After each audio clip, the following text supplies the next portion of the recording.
জাপানের এইসব জিনিসপত্রের দোকানগুলোতে আসলে আসলেই আমার মাথাটা পুরো খারাপ হয়ে যায়।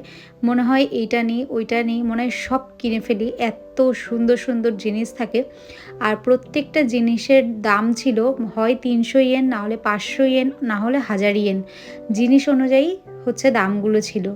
এইখানকার জিনিসগুলোতে কোয়ালিটিটা খুবই ভালো হয়, খুবই সুন্দর হয়। আর জিনিসগুলো দেখতেও দেখুন কত ইউনিক অ্যান্ড কতটা সুন্দর দেখতে প্রত্যেকটা জিনিস। আর এই দামগুলো ছিল খুবই রিজনেবল। এইখানে কিচেনের জিনিস থেকে শুরু করে ঘর সাজানোর জিনিস, সমস্ত ধরনের জিনিসগুলো পাওয়া যায়। এই ঝুড়িগুলো দেখুন একদম নতুন বেরিয়েছে। এত অপূর্ব দেখতে ঝুড়িগুলোকে ৫০০ ইয়েন করে দাম ছিল। আমার খুব কেনার ইচ্ছা করছিল, কিন্তু আমি কিচ্ছু কিনিনি। জাস্ট দোকানটা একটু ঘুরে, ঘুরে দেখছিলাম। আর পুরো নিত্য নতুন ধরনের যে কালেকশনগুলো পাওয়া যায়, সেই সব ধরনের কিন্তু জিনিসগুলো ছিল। এখানে ১০০ ইয়েনেরও জিনিস ছিল। ছুরি, কাঁচি, তারপরে এই যে ননস্টিক প্যানগুলো দেখুন কি অপূর্ব দেখতে।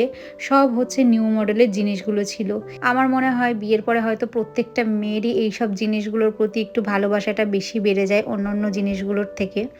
তো আমার মতো আর কারা, কারা আছে অবশ্যই কমেন্টে জানিও। টাটা।